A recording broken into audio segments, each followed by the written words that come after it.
You can't put Tom Brady in first ballot if you don't put those two in first ballot, because there's no Tom Brady without Bill Belichick. There's no Tom Brady without Robert Kraft. Coming out hot first, we have to talk about Belichick. You were very vocal about that on Twitter, about his Hall of Fame snub. Right. Give me your thoughts about it. What happened? Well, I mean, regardless, I mean, whether you like the guy or not, I mean, it's not about likability. It's not about popularity contest. It's not the Pro Bowl. You know what I mean? This is something very iconic, prestigious. This is something a lot of people aspire to have part of their accomplishment. And sometimes, like I said, some people, start their careers out wanting to be a Hall of Famer. That's like part of their goals. But for me, like myself, I never thought I would be in the Hall of Fame. That was never something that I aspired to do or be. But with my body of work, it just happened.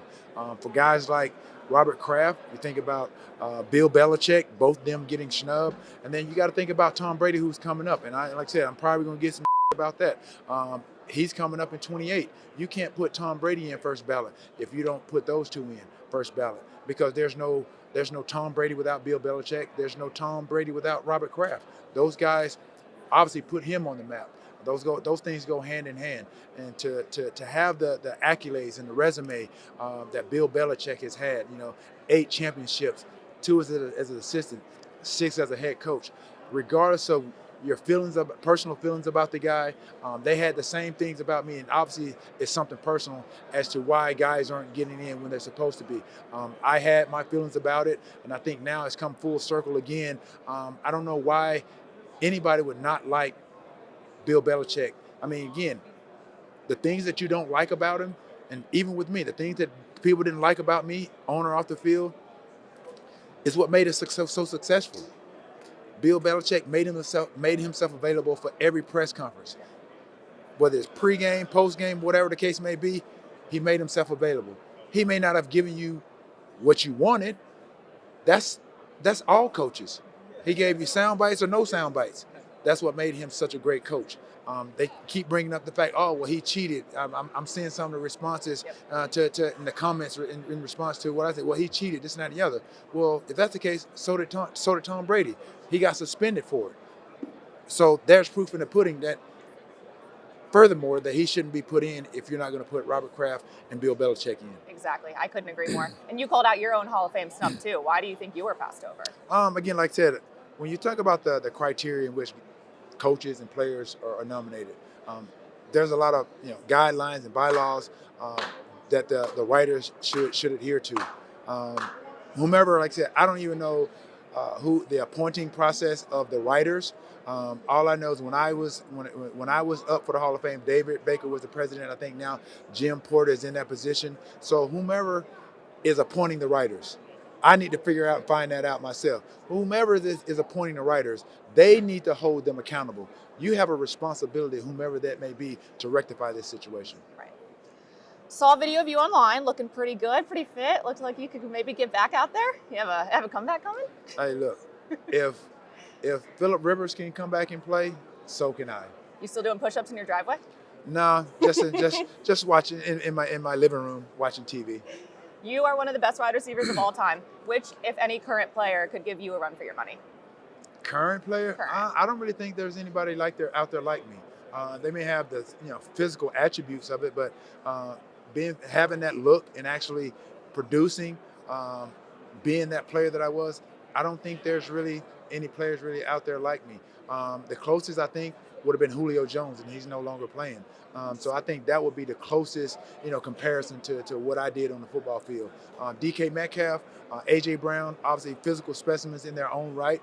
I think with them, like I said, especially my guy AJ, he knows he has a lot of work to do in the offseason to be really, I guess, if his goal is to obviously whatever that may be, whether it's yards, obviously he's gotten the money, he's gotten the Super Bowl, whatever that may be, refocus, get back on track, and make that goal happen.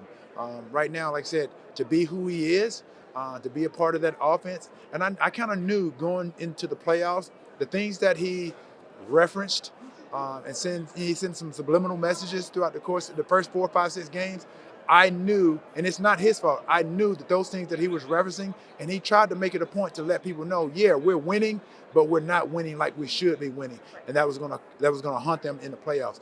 But to hold him accountable, he has to make those plays when needed. I mean, sometimes did, sometimes didn't. Yeah, Little exactly. I inconsistent. mean, and he knows that, and Yep. that, that's a good friend of mine, and he knows me saying that Right. it comes from a place of respect. Right. What do you think the whole situation is there in Philly? Like, do you think he's again, out? Like, it just seems like a lot of it too has to do with the changing of offensive coordinators too, Right. and the way that their offense Right. is stagnant. Even you saw the decline of, I mean, I wouldn't say a decline, but you didn't see the production of a Saquon Barkley Yep. as you did the year before. And I didn't notice because I don't really follow football like that, but I didn't realize that they had a new offensive coordinator. Yes. All those things matter. Kevin Patullo wasn't All those quick things 1 matter. year in and out. They matter. Touchdown celebrations. You've had some of the most memorable ones. What do you think about the new penalty now around touchdown celebrations? What is the penalty? I don't know what the penalties are. And So basically, you can't celebrate in the end zone anymore. If you do anything too egregious, you're getting called for it, and it's a 15-yard penalty. oh, wow. Yeah. I mean, when they start to see viewership start tanking, then I'm pretty sure they'll start to implement those things back into the fold, because that's a part of football is entertainment business. It is. Yep. It's entertainment. It's a form of entertainment. So obviously, you have a lot of guys with different personalities. They like to entertain. They like to perform. And then why can't you do that collectively as a group or even as an individual? That's what's selling the brand of the NFL. That's selling your personal brand. That's Right. selling the brand of organizations. So we start to tinker with that, and obviously when it starts to tinker with the bottom line, they start to see money start to go out the window.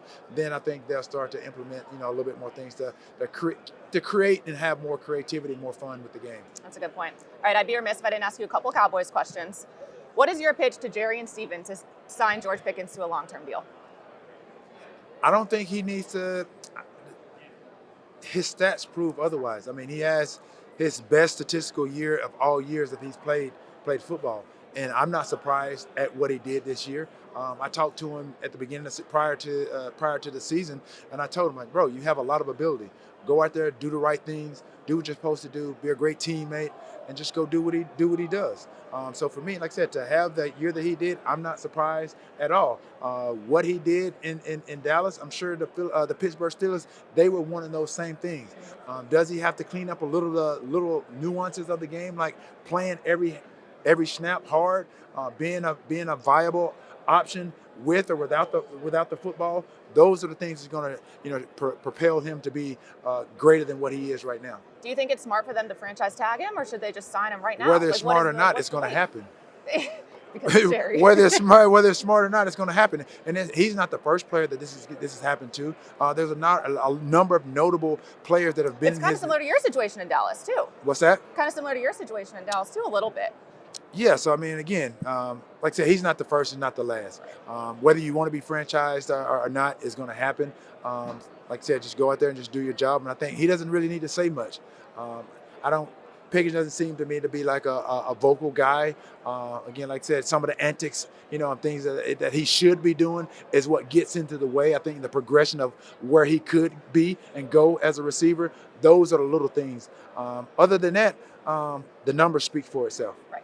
All right, last one for you. We have a grip strength test. We're testing every athlete we interview today. So I need to see your grip strength. What do I do? You just pull it like this.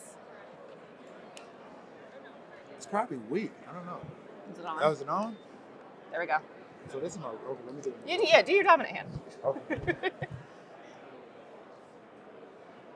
It's probably weak. I don't know. 142. I was 66. I feel like that's good.